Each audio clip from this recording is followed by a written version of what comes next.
Due to the impact of COVID-19, we're currently facing a new reality with expansive change happening every single day.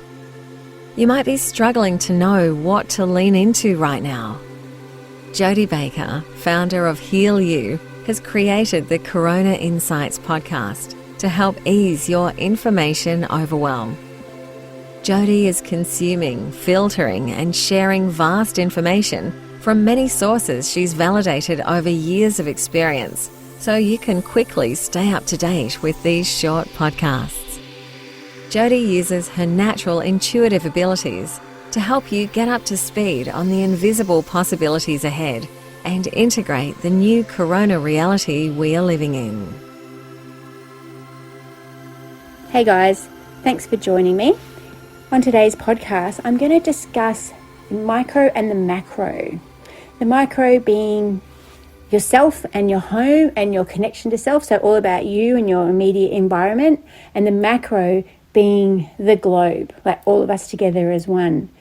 So I think one of the messages that has been coming through this lockdown period is that unity is a big thing.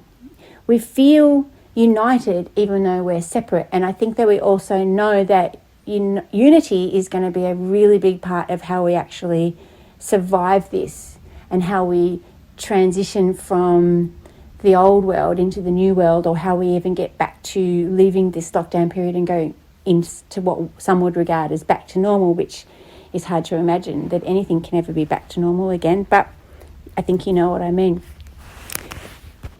So how is the micro of yourself and your home environment connect to the macro of the globe? Well, I think that basically if you can get things right, so a lot of people are actually in relationships at the moment. They're sort of in a house with their spouse or their significant partner or their kids or even their flatmate or whatever, and then suddenly they're there. You're used to being like passing ships in the night. So you say hi in the mornings and at night time, and you discuss this and that throughout the week. But, you know, now we're in a situation where we're all together 24/7. And for some people, that's becoming quite heated and quite a challenge, you know, and I wouldn't say that anyone needs to feel alone or bad about that, because I'm pretty certain that that's happening to everybody. What I'm seeing is this. Is this our opportunity to do the work internally in our own homes? Okay, get that working and harmony happening in our own homes. And if we can get that happening, does that mean, is that the work that we do in order for us collectively to get unity for the globe, so that when we move forward to this new earth, then, you know, we're moving into a place that's far greater and more evolved than the earth that we had before we went into lockdown? Because the idea that we were separate and then we weren't united, you know, that was probably one of the greatest problems that was holding us back.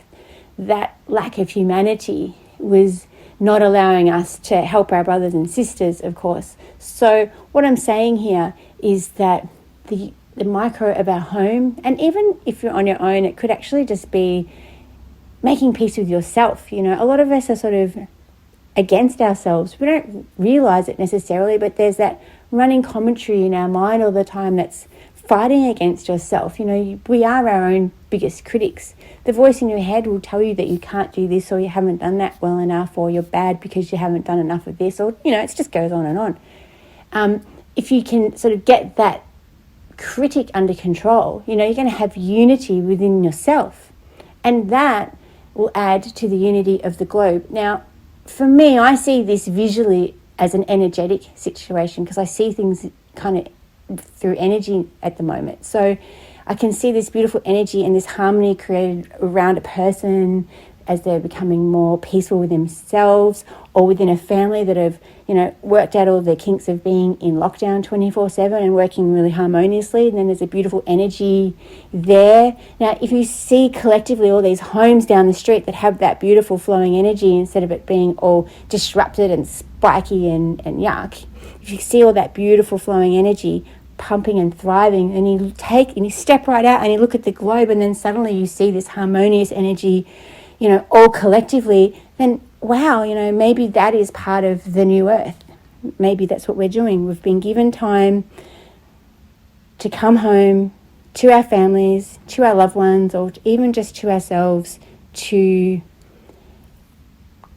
tune into ourselves and to do the work on the micro. And if we all do the work on the micro collectively, then collectively the macro work is done, and then we have a harmonious, beautiful, functioning, loving new earth that's full of humanity and love.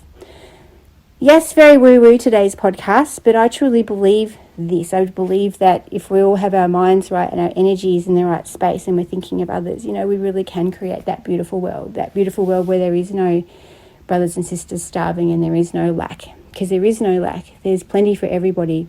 And, the world is upside down now, so let's keep it upside down, and when we turn it back around, let's build it the right way. I love you guys. Bye. We hope you enjoyed this interview. To hear more, please subscribe to the podcast or learn more about Jodie at healyou.me.